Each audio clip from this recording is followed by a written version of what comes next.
Today's program is brought to you by OTCStockShark.com. For the latest and greatest OTC and Pink Sheets information, sign up for your account at OTCStockShark.com. Thank you for tuning in to TBC Today. I'm Brandon Vincent. And I'm Angelina Soriano. In financial news, U.S. stocks were on track to fall for a third straight session as investors fretted about the health of the global economy following disappointing jobs data and a warning from Cisco Systems.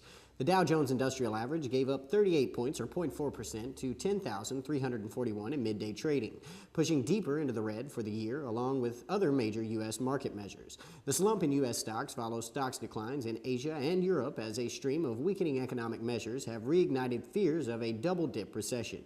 The latest economic snapshot showed U.S. weekly jobless claims unexpectedly rose and Eurozone industrial production fell. Cisco, a technology bellwether seen as a proxy for broad corporate spending, reported revenue that fell short of forecast and offered a gloomy sales outlook. In U.S. news, Republicans experienced the third leg of what is being pegged as the Tea Party Triple Crown when local Attorney General Ken Buck pulled off an upset over former Lieutenant Governor Jane Norton in the Colorado Republican Senate primary. The headlines seemed to write themselves with visions of another Sharon Angle or Rand Paul seeping into the heads of the political commentariat. And not surprisingly, opposition researchers quickly provided reports with instances in which Buck echoed some of the more outlandish positions that have come to define his Kentucky and Nevada Republican counterparts, respectively. Buck's been a vocal critique of the Department of Education, arguing that policy decisions in this field should be left to local politicians. He has called Social Security a horrible policy that would bankrupt the country within a 10 to 25-year window. He said, "I don't know that the federal government should be involved in a retirement plan. It should be a plan that certainly, once people pay into it, they have an expectation of getting a retirement and they're entitled to that. But the idea that the federal government should be running the health care or retirement or any of these programs is fundamentally against what I believe." In international news, Pakistan issued new flood warnings that could last much longer as government and relief agencies scrambled to confront the toll from a growing humanitarian disaster. The new warnings to several cities in Punjab and Sindhi added to the desperation of survivors across the country facing a daily struggle for survival as Muslims around the world begin to mark the holy month of Ramadan. President Zardari, who came under stinging criticism for making a trip to Europe as the flood disaster unfolded, made his first tour of the flood-hit area since his return to the country this week, beginning with Sakur and Sindhi. The United States Embassy in Islamabad announced that 2 Marine helicopters had arrived in the country, the first of a contingent of 19 American military choppers that has been ordered to assist the Pakistani government in relief efforts. The United States has pledged $71 million for flood relief, and American officials have called for more. When you've got a serious leak, it's time for Leakender 2000. It fixes any leak fast, no matter what's leaking. Just spray it with Leakender 2000, and in minutes, the leak is sealed. Look, we'll cut this garden hose with a knife, then shut off the water and spray on Leakender 2000. Minutes later, the hose is as good as new. The cut is sealed. Leakender 2000 is a unique compound that fills and seals any crack or separation as it hardens. Why put up with gushing gutters, dripping drains, wet windowsills, and rain-soaked RVs? Leakender 2000 stops all those leaks, and it's yours for only $14.95. Call now and we'll double your order. We'll send you this giant-size can at no extra charge. Order now. To order, have your credit card ready and call toll-free 1-800-936-0300 or send check or money order for $14.95 plus $5.95 shipping to the address on your screen. Call 1-800-936-0300. In entertainment news, the Beverly Hills judge who sentenced Lindsay Lohan to jail and rehab last month has removed herself from the actress' case at the request of the prosecutor. Judge Marcia Revel has been replaced by Los Angeles County Superior Court Judge Edlin Fox. Prosecutor Danette Myers objected last week to several communications that Revel had with parties involved in the case without notifying the district attorney's office. While this is not expected to immediately affect Lohan's 90-day rehab order, a source close to the case said the defense was pleased with the change. Revel's patience grew noticeably thin with Lohan in recent months, leading her to order the actress to wear an alcohol detection bracelet while she was awaiting a probation violation hearing. The judge ruled last month that Lohan had violated her probation from a 2007 drunk driving conviction. She sentenced Lohan to 90 days in jail, followed by 90 days in substance rehabilitation program chosen by the court. The actress was taken to jail immediately following the court hearing July 20th, but she was released early and taken to a treatment center. In tech news, imagine if your Android cell phone could play PlayStation-like games. Now further imagine that in place of a slide-out QWERTY keyboard, it had a slide-out game controller, complete with D-pad, buttons, and an analog control strip.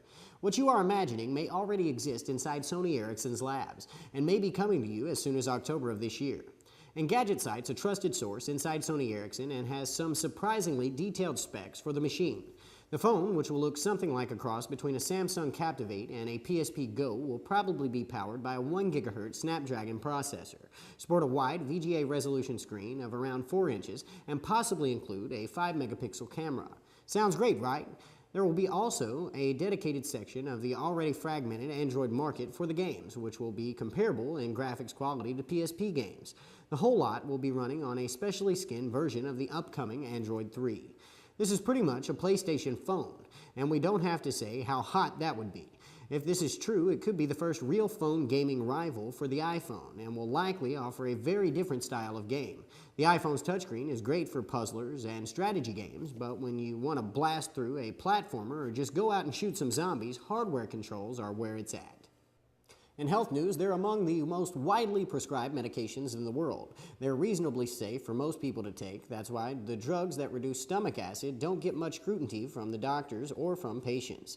Dr. Ian Logan, a Scottish physician and co-author of a recent editorial on acid suppressants, said, "When patients were admitted to our geriatric wards, a lot of them didn't have clear indications for taking these drugs, and they'd remained on them for a lot longer than they should have." One of his patients had been taking an acid reducer for 15 years. Dr. Logan and 2 colleagues with Britain's National Health Service decided to sound the alarm again as researchers began discovering problems with these drugs years ago. Dr. Logan said they do have significant side effects, especially in older patients. The drug he was talking about falls into 2 categories: the H2 receptor antagonist introduced in the 1970s and the more potent proton pump inhibitors that became available in the late 1980s. Studies have linked the PPIs to an increased risk of pneumonia and both drugs to gastrointestinal infections. Perhaps, researchers suggest, reducing stomach acid removes an important barrier against pathogens. Particularly worrisome, Dr. Logan added, is an association between PPIs and the rising outbreaks of some infections. In green news, composting is catching on nationwide as most cities provide services to residents for collection of food, landscape clippings, and other compostables separate from recyclables and landfill waste.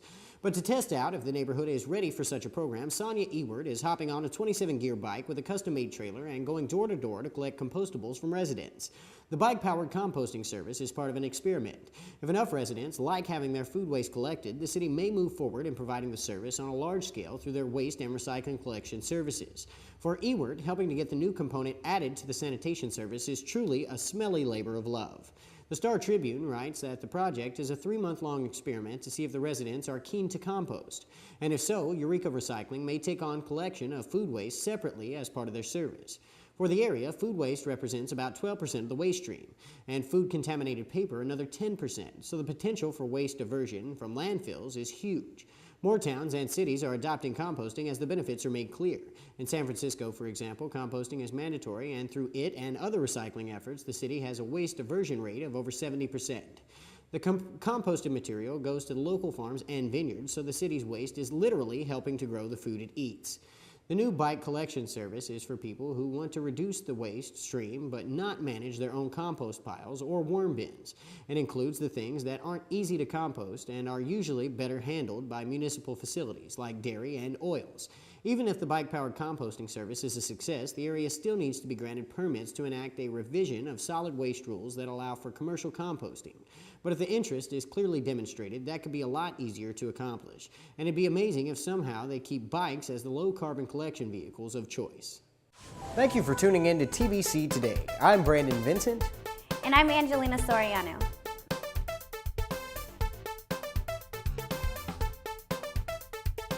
The makeup in today's program is provided by MAC Cosmetics.